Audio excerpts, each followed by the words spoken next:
Isang mapagpalang araw sa inyong lahat.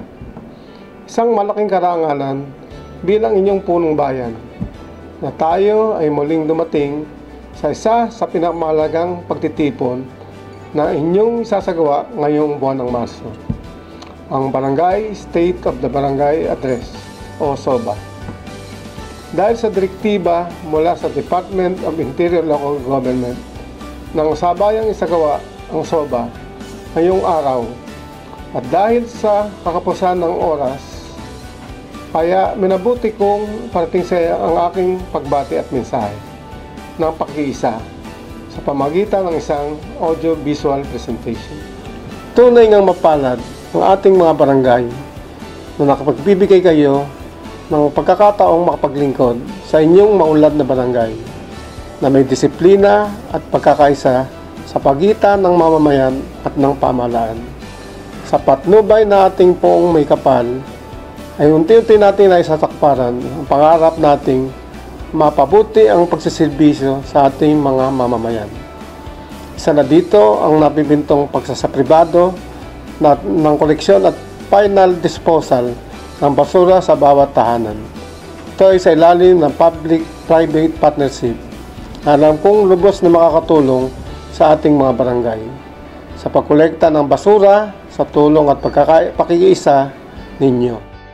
Alam kong mas marami tayong programa at serbisyong may bibigay, katulad ng ating Gila-Sigla Physical Rehabilitation Center, Marilao Dialysis Center, Masteral Program for Public School Teachers, Mario F. Santiago Livelihood and Skill Training Center, Marileño Disciplinado Street Sweeper, Pangkabuhayan Program, Pambayang Dalbusan ng Marilao, higit na sa 35 palarong na ibigay natin para sa mga batang Marileño.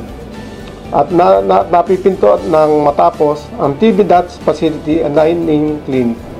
Kaya nga't natamo ng ating bayan ang mataas na pagkilala bilang Outstanding Local Government Unit noong 2014 na ginawad ng Meralco at Seal of Child-Friendly Local Governance sa buong bansa na sinagawa ngayong taon ng Department of Interior and Local Government at Department of Social Welfare and Development.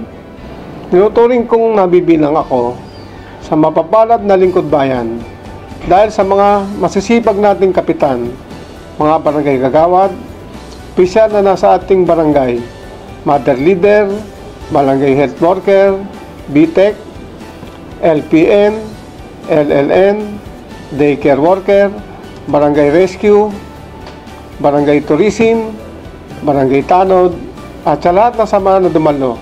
Maraming salamat. Naway, palagian nating takin ang landas tungo sa kunlaran at katiwasayan. Mga mahal kong Marileño, tuloy ang serbisyo.